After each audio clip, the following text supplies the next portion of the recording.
Բարի երեկո, 5-րդ ալիքի եթերում հարցազրույցն է, հարցազրույցի տաղավարում ես այսօր զրուցել եմ թուրքագետ պատմական գիտությունների դոկտոր պրոֆեսոր Ռուբեն Մելքոնյանի հետ, պարոն Մելքոնյան, բարի երեկո, շնորհակալ եմ հրավերս ընդունելու համար։ Պարոն Մելքոնյան, վերջին օրերին, երբ Հայաստանում տեղի էր ունենում եվրոպական գագաթնաժողովներ էին տեղի ունենում, եվրոպացի պաշտոնյաների եւ հատկապես Մակրոնի այցի ներքո մի փոքր ստվերվեցին թուրքական պաշտոնյաների վերաբերյալ բովանդակային քննարկումները, բայց մենք իհարկե կլրացնենք այս բացը այսօր։ Պարոն Մելքոնյան, ի վերջո, սկսենք ամենասկզբից, երբ կանխատեսվում էր, որ Էրդողանն է գալու Հայաստան եւ հստակ հրավեր էր ուղղված Էրդողանին, Հայաստանի իշխանությունների բարձր մակարդակով։ Ինչու չեկավ Էրդողանը եւ արդյոք սա մեսիջ էր Հայաստանին։ Ես կարծում եմ, ոչ թե կանխատեսվում էր Էրդողանի այցը, այլ հայաստանյան իշխանությունները երևի այսպես մեծ երազանք ունեին, որ Էրդողանը այցելեր, բայց ծանոթ լինելով եւ Էրդողանի անձնական ամբիցիաներին եւ Թուրքիայի քաղաքական համակարգին եւ այդ համակարգում Էրդողանի դերակատարմանը եւ ընդհանրապես տարածաշրջանի ու աշխարհի տարբեր խնդիրների հանդեպ Թուրքիայի ու Էրդողանի մոտեցումներին, ապա նրա այցը քիչ հավանական էր, որովհետեւ այսպես ասած իր ամբիցիոզ պատկերացումների կոնտեքստում Հայաստան այցելու համար դեռ վաղ է կամ դեռ չի մտնում նրա պլանների մեջ։ Հիշեցնեմ, որ Էրդողանը նաև այս Հայաստանում ներկա այդ եվրո տարբեր պաշտոնյաների մեծ մասի հետ խոսում են ընդգծված արհամարհանքով, իսկ այդքան գովերքված Մակրոնի հետ երբեմն անգամ չընդունված դիվանագիտական էտիկետից դուրս ձևակերպումներով, այնպես որ նաև այո, այսինքն նաև միջավայրը կամ միջոցառումը այնպիսի բան չէր, որ Էրդողանը կարողանար հաղթահարել իր էգոն եւ այցելեր Հայաստան, չեմ ուզում, որ Էրդողանը ունենա նպատակադրվածություն այցելել Հայաստան, որովհետեւ Էրդողանը այցելում է այն երկրներ, որոնք լինում են լիովին պարտված Թուրքիայի կողմից, այնպես որ ինչքան Էրդողանի այցը ուշ լինի, այնքան լավ եւ եթե չլինի ավելի լավ, այսպես փոխաբերական ասած։ Եվ եթե Այսինքն նկատի ունեք այն երկիր, որը հստակ իր ենթակայության եւ վերահսկողության, ենթակայության կամ իր պլանների, թուրքական պլանների այսպես ամբողջությունը կատարված իրավիճակում են լինում եւ Էրդողանի այցերի հետ կապված կամ հնարավոր այցերի հետ կապված նաեւ վերջին անգամ Էրդողանին հրավիրել էին Հայաստան 2015 թվականին մասնակցելու Հայոց ցեղասպանության 100-ամյակի միջոցառումներին, այն ժամանակ հաղթած Հայաստանում ազատ Արցախի գոյության պարագայում։ Իսկ հիմա Էրդողանին հրավիրել այն երկիր, որի պարտության գլխավոր ճարտարապետներից մեկը Էրդողանն է, դա արդեն խոսում է լիովին այլ իրողությունների մասին։ Բայց նաև մենք հիշենք նաև այլ առումով իրողությունները որքան տարբեր են, այն ժամանակ մենք ունեինք հստակ պահանջատիրական քաղաքականություն, հիմա դա առաջնահերթություն չէ մեզ համար, եւ այս դեպքում ասում են մենք Թուրքիայի եւ Ադրբեջանի հետ ունենք այսպես, եթե չասենք բարեկամական, ապա բարիդրացիական հարաբերություններ եւ այս կոնտեքստում եթե մենք արդեն հարաբերություններ են կարգավորում, բարիդրացիական հարաբերություններ են, նաև այս առումով եմ ուզում անդրադառնալ Էրդողանի այդ արհամարհական վերաբերմունքին Հայաստանի հանդեպ, հակասություն է կարծես ստեղծվում։ Տեսեք, դա իշխանությունների ռետորիկան է, որ եւ ենթադրում եմ, որ նաև ինքնախապկանքի գերդոզավորում է, որ Թուրքիայի ու Ադրբեջանի հետ ունեն բարիդրացիական հարաբերություններ։ Միգուցե իրենք ունեն, բայց Հայաստան պետությունը Թուրքիայի եւ Ադրբեջանի հետ չունի բարիդրացիական հարաբերություններ, ինչու՞, որովհետեւ Թուրքիայի ու Ադրբեջանի պետական քաղաքականությունը Հայաստանի նկատմամբ շարունակում է մնալ նույնը։ Այսինքն մի երկիր կամ երկու երկիր, որը պահանջում է Հայաստանից փոխել իր սահմանադրությունը, հանել ուրեմն անկախության հռչակագիրը,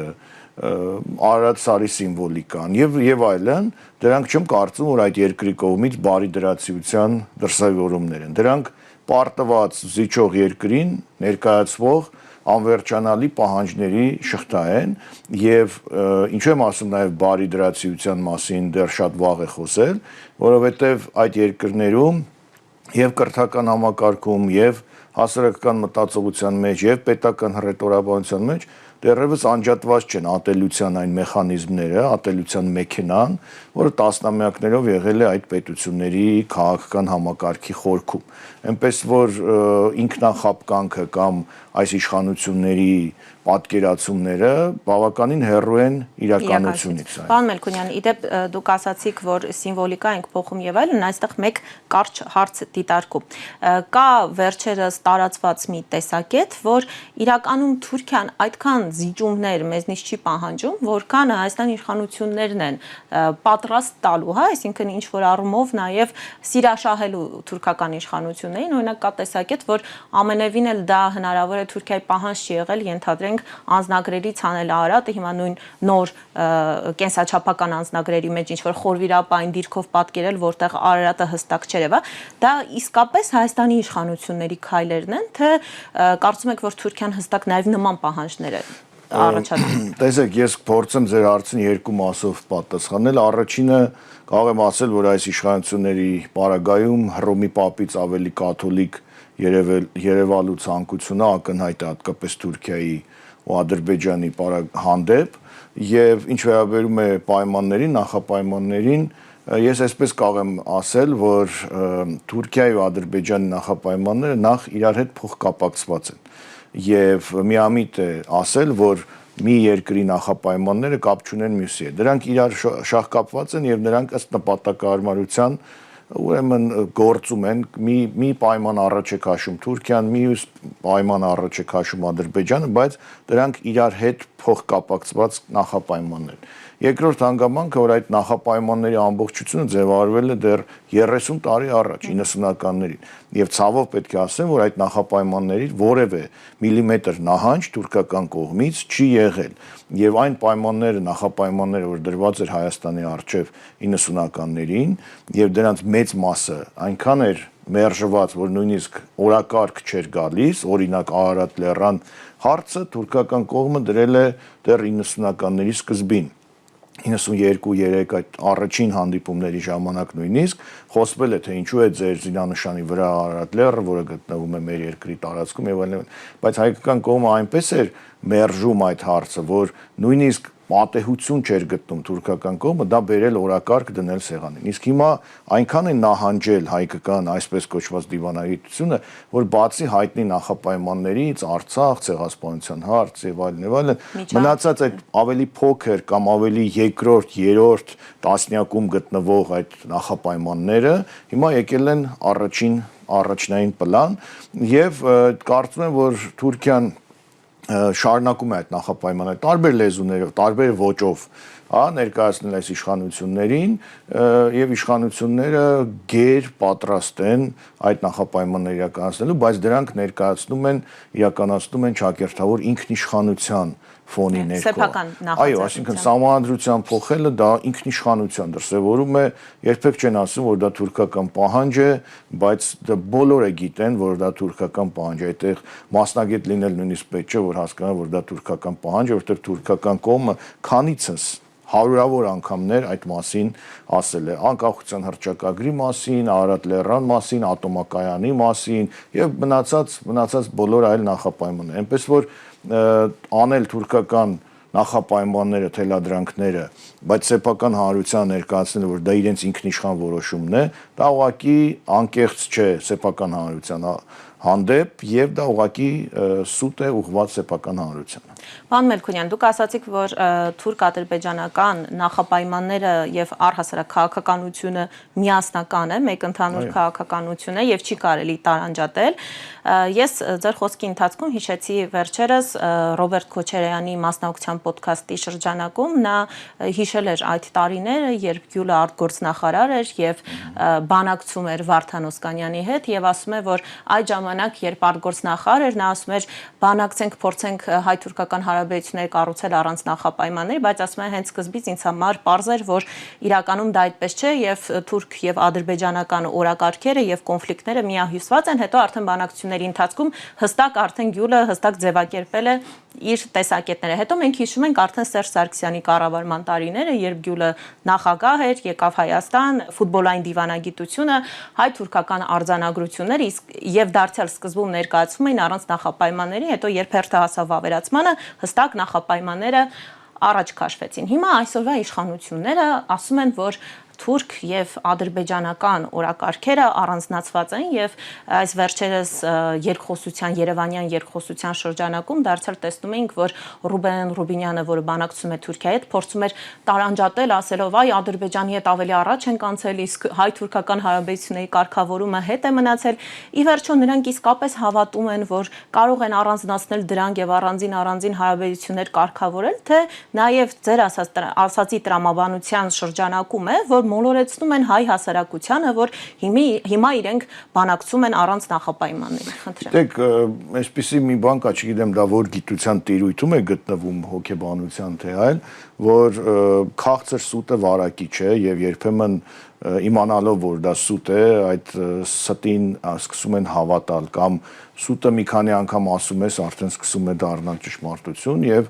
այս իշխանությունների պարագայում ես կարծում եմ երկու հանգամանք միայնացված է իրար։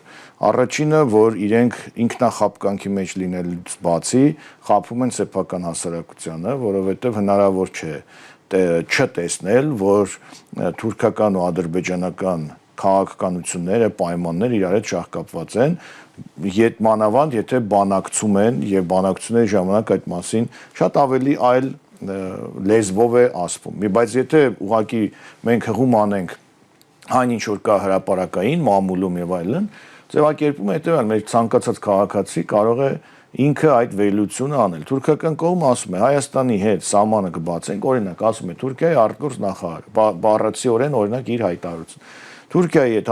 Հայաստանի հետ հարաբերություններ կհաստատենք, երբ որ Հայաստանը ստորագրի Ադրբեջանի հետ խաղաղության պայմանագիր։ Ադրբեջանն ասում է խաղաղության պայմանագիր Հայաստանի հետ կստորագրեմ, երբ որ Հայաստանը փոխի սահմանադրությունը, հանի անկախության հռչակագիրը եւ այլն։ Հիմա չի երևում, որ այս ամբողջը այդ շահկապված է եւ պետք է ասել, որ թուրքական կողմը քիչ առաջ ասացի, շատ կայուն է մնացել իր նախապայմանների հարցում։ 90-ականներից դրանք չեն փոխվել եւ դուք մեջբերեցիք երկրորդ նախագահի խոսքը, այդ նույնը կա իր գրքում նաեւ, որ նկարագրում է այդ հատվածը եւ դա ուղղակի քաղաքական իրատեսության դասական օրինակ է եւ ուրեմն մտածել Որի սկզբան էր դրսևորվում։ Իհարկե, այդպես, այսինքն եւ մտածել, որ Թուրքիան ուրեմն հետ կկանգնի իր նախապայմաններից այն ժամանակ, երբ որ ասենք օրինակ ֆուտբոլային դիվանագիտության ժամանակ, երբ որ ճնշումը մեծ էր Թուրքիայի հանդեպ, Հիլարի Քլինտոնը անդադ հայտարարություններ անում, ամբողջ աշխարհը հայտարարություններ անում, որ պետք է սկսեն քայլեր անեն իրական, Թուրքիան դիմադրեց, որևէ հետքայլ չարեց։ Հիմա, երբ Հայաստանը պարտված է, երբ Հայաստանը քաղաքականապես եւ հոգեբանորեն կապիտուլացված է այս իշխանությունների պարագայում, Թուրքիան միթե Թուրքիան հնարավոր է որ ինչ-որ հետ քայլ անի իր պայմաններից նախապայմաններից, ընդհակառակը ես այսպես պատկերավոր եմ ասում, Թուրքիան ունի նախապայմանների մի քանի միգուցե թղթապանակ, հա, որտեղ առաջի թղթապանակում առաջի 10 նախապայմաններ են, երկրորդում երկրորդ տասնյակի նախապայմաններն են, հիմա այդ թղթապանակները հերթով հանելով գալիս է առաջ եւ այս իշխանություններն էլ շատ համահունչ այդ թղթապանակների տրամաբանությանը գործում, այնպես որ կարծում եմ ձեր ասած հարցին մի կողմից իշխանությունները երևի իրենք հավատում են իրենց ասած ստին եւ երկրորդը իրենք ուղղակի տեսնելով իրականությունը խափում են սեփական հասարակության։ Հիմա եթե դուք ասում եք մի ամբողջ թղթապանակ ունի նախապայմանների, եթե գնանք, հա, նույն տրամաբանությամբ ի վերջո փորձում են կատարել բոլոր նախապայմանները, որ վերջապես հասնեն այդ բաղձալի երազանքի սահմանը բացվի եւ այլն եւ այլն։ Այսօր նաեւ անդրադառնանք այսօրվա թեմաներին, Սամվել Կարապետյանը ասուլիս է տալիս եւ երբ ասում են, որ դուք փորձում եք վերել այստեղ Հայաստանը դարձնել ռուսական գուբերնիա եւ այլն, նա ասում է, որ եթե այսպես շարունակվի, ապա եթե Նիկոլ Փաշինյանը վերընտրվի, ապա Հայաստանը դառնալու է ադրբեջանական գուբերնիա եւ ըստ էության երևի նկատի ունենալով, որ նույն տրամաբանության մեջ Նիկոլ Փաշինյանը օրինակ կարող է դառնալ Ադրբեջանի ինչ-որ մարզպետ, այսպես ասած։ Հիմա ես ուզում եմ փորձելով, հա, Սամվել Կարապետյանի ասացի հետ համեմատելով, եթե թուրքական այդ բոլոր նախապայմանները կատարվում են, ինչ է լինում ի վերջո Հայաստանի Հանրապետության հետ։ Մենք պահպանում ենք մեր ինքնիշխանությունը։ Տեսեք, թուրքական նախապայմանների կատարումը եւ Հայաստանի պետության իրական գոյությունը իրար հետ անհամատեղելի են։ Սա աքսիոմատիկ ճշմարտություն է։ Ոչ թե բուտաֆորիկ գոյություն, այլ իրական գոյություն։ Գուցե բուտաֆորիկ պահպանենք։ Այո, բայց թուրքական նախապայմանները, եթե նայում եք այսպես մասնագիտական աչքով, դրանք վերաբերում են Հայաստան պետության ու հայկական ինքնության գրեթե բոլոր ոլորտներին, որովհետև դրանք ոչ միայն քաղաքական, տնտեսական հարցերին են վերաբերում, որ օրինակ պետք է Հայաստանը այն ժամանակ հրաժարվեր Արցախից, Հայաստանը պետք է ճանաչի Կարսի պայմանագիրը, Հայաստանը պետք է հրաժարվի ցեղասպանության միջազգային ճանաչումից, Հայաստանը պետք է հրաժարվի Արարատը որպես սիմվոլ, Հայաստանը ատոմակայանը պետք է փակի եւ այլն, որ նայում եք այս ամբողջ, տեսնում եք, որ մշակված մի ամբողջ համակարգ է, որը վերաբերում է հայ մարդու Հայաստանի քաղաքացու ինքնությունից, նրա պատմական հիշողությունից սկսած, մինչև Հայաստանի պետության պաշտպանողականության գրեթե բոլոր, այսպես ասած, տարերին։ Հետևաբար, եթե այս ամբողջ նախապայմանները կատարվում են, Հայաստանը որպես պետություն, իրական պետություն, դադարում է գոյություն ունենալ,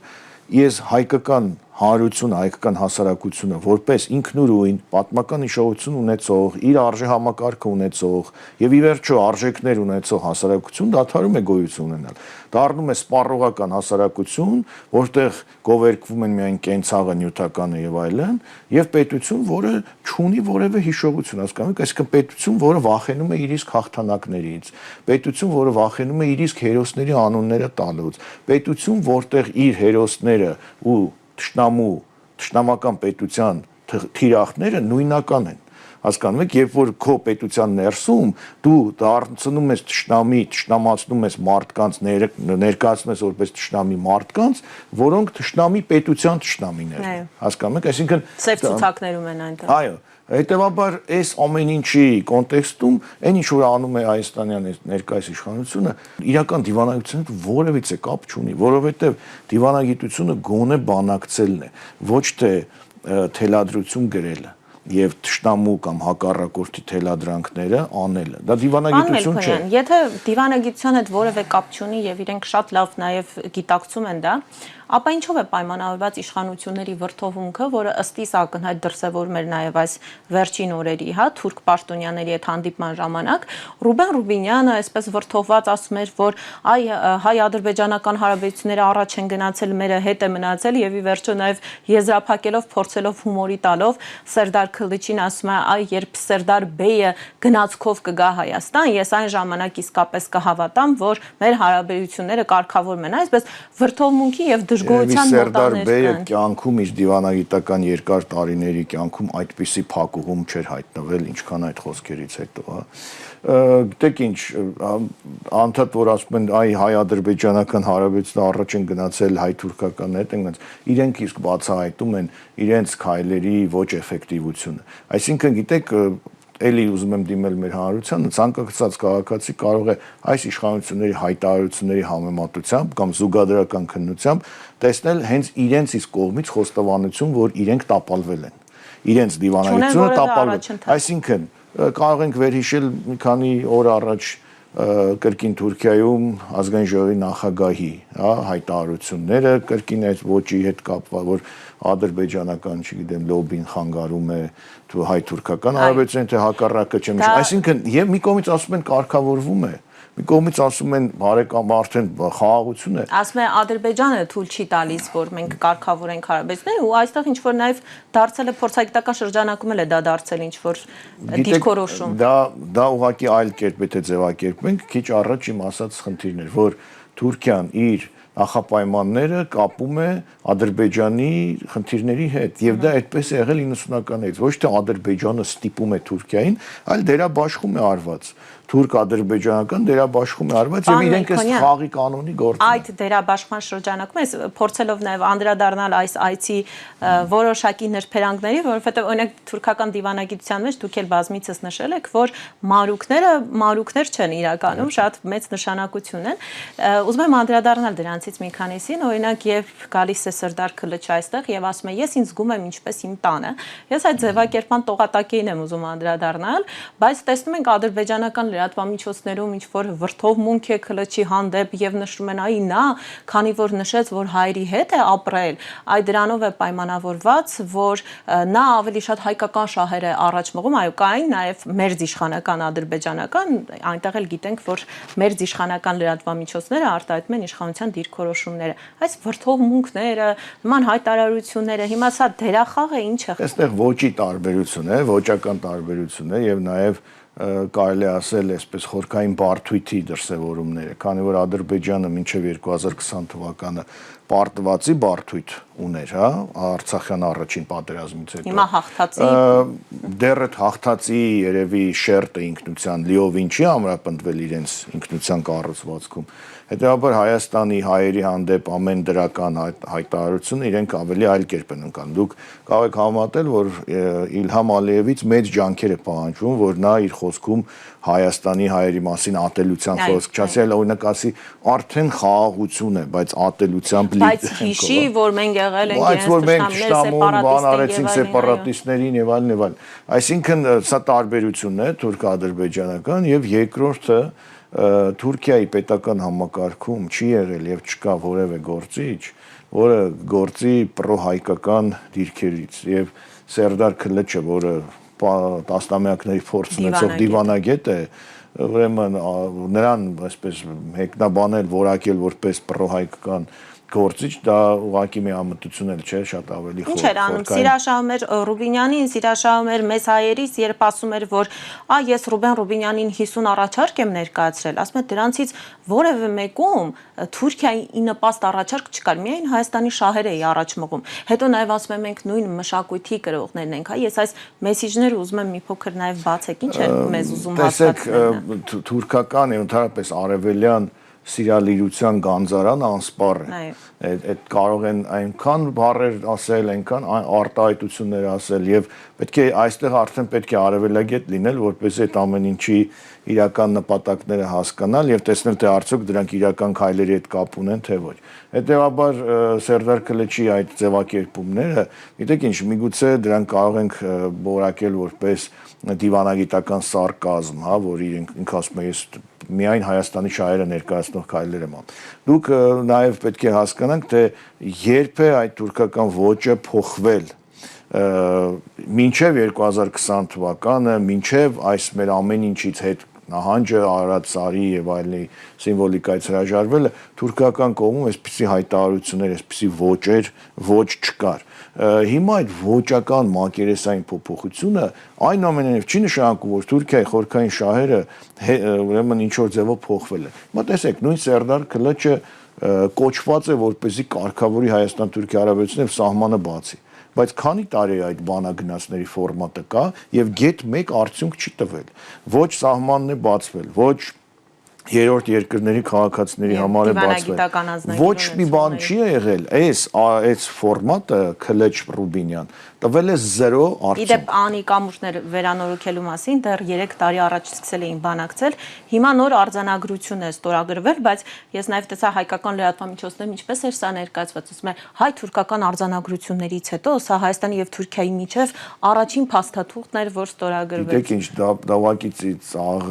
այսպես ասեմ, ծիծաղելի է, որ հայտարարության մասին հայտարարում ենք, որ այն հայտարարությունը, որ արել ենք 3 տարի առաջ, շարունակում մնալ ուժի մեջ եւ այստեղ մի քիչ բան էլ կար, որ Թուրքիայի փոխնախագահն էր այցելել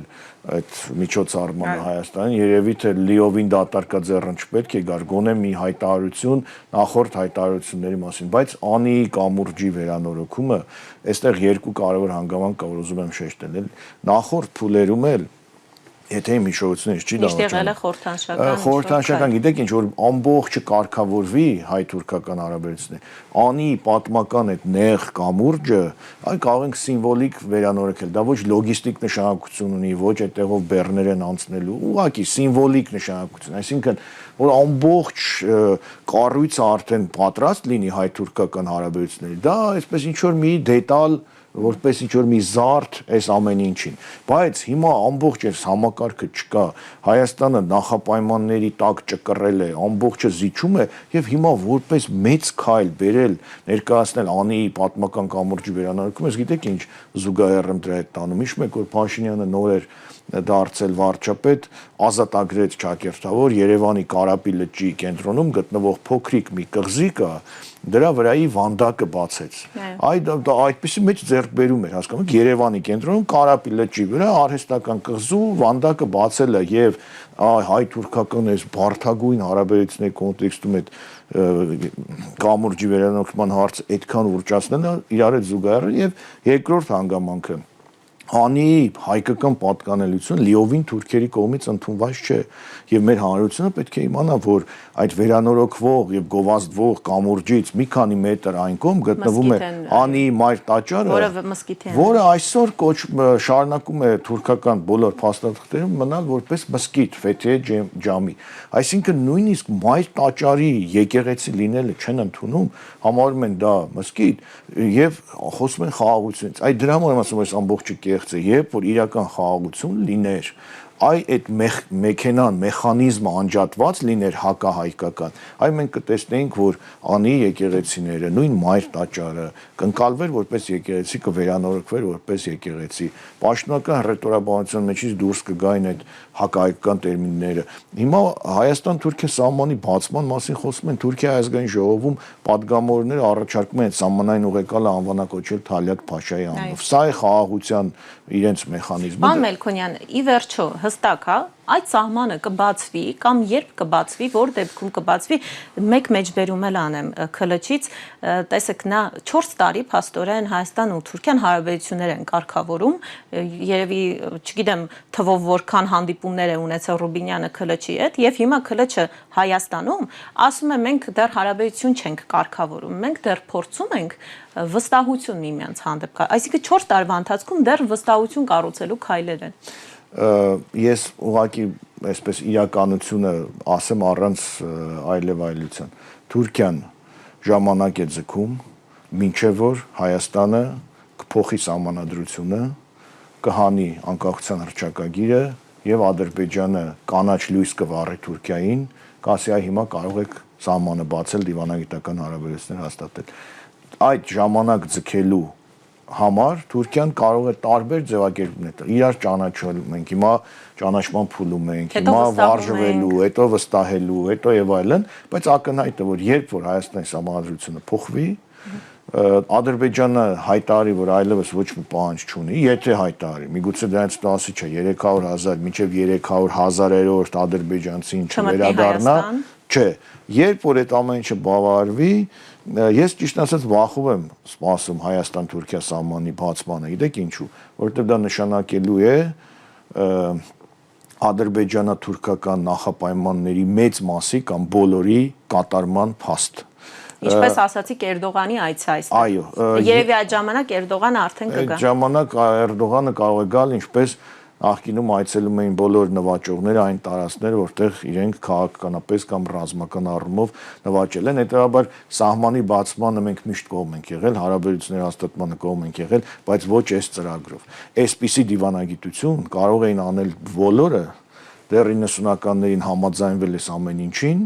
եւ հասնել նրան այն ինչ որ հիմա իրենք փորձում են հասնել, վաղուց կարող են հասնել։ Հետևաբար, այս ճանապարհով սահմանի բացում դիվանագիտական հարաբերությունների հաստատմանը ես վախով եմ մոտեն։ Էլի ասում եմ, թե ինչու, որտեղ դա լինելու է մեր վերջնական պարտության, այսպես ամրագրումը, իսկ ինչ վերաբերում նաև այստեղ տեխնիկական հարց, այդ սահմանը որտեղով պետք է բացի, որ այդքան գովերքում են Մարգարայի կամուրջը եւ այլն։ Լավ կլինի մի օր նայեն, թե այդ կամուրջը ընդհանրապես 21-րդ դարի չափորոշիչներին համապատասխանում է թե ոչ, թողունակությունը ինչքան է, լայնքը ինչքան է, եւ այդքան որ ասում են սահմանը բացել, դա դե տեխնիկական մասերին պետք է։ Պարոն Մելքոնյան, ինձ հուշում եմ, որ եթերային ժամանակը սպառվել է, բայց ես չեմ կարող ձեզ այդ հարցը չտալ, խնդրում եմ շատ կարճ եւ ամփոփ։ Եթե Հայաստանի իշխանություններն ասում են, որ մենք ապաշրջափակում ենք իրականացնում, թրիփը արդեն ստորագրված է, շուտով կիրականացվի, արդեն տեսնում ենք Ադրբեջանից բեռնափոխադրումներ, թե Վրաստանի տարածքով եւ այլն եւ այլն։ Եթե իսկապես ապաշրջափակում է Հայաստանի ինքնիշխանությունը պահպանելով, ինչու է Թուրքիայի փոխնախագահը վերադառնալով Թուրքիա խոսում Զանգեզուրի միջանցքի մասին։ Սրան անդրադարձեք։ Թուրքիայի փոխնախագահը մինչև Հայաստան գալն էլ հայտնի է որպես Զանգեզուրի այսպես կոչված միջանցքի գաղափարի ջատագով, գումարով, վերադառնալուց հետո էլ շարունակում է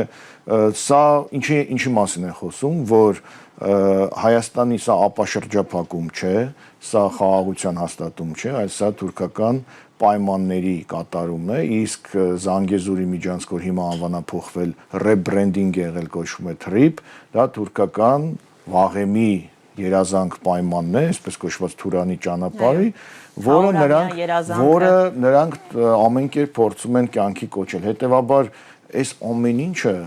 թուրքական կողմի հստակ գծված քաղաքականություն է, որը գնում է առաջ։ Ուղղակի ինչն է տարօրինակ եւ ինչն է վատ մեր հանրության համար, որ մեր հանրությանը դա ներկայացում է լիովին այլ գույներով, ինքնախապկանքի գերդոզավորմամբ եւ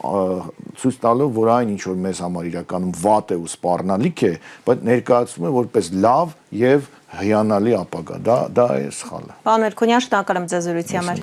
Ես հիշեցնեմ, որ զրուցում էի թուրքագետ Ռուբեն Մելքոնյանի հետ, մենք կհանդիպենք վաղը նույն ժամին, լավ եղեք։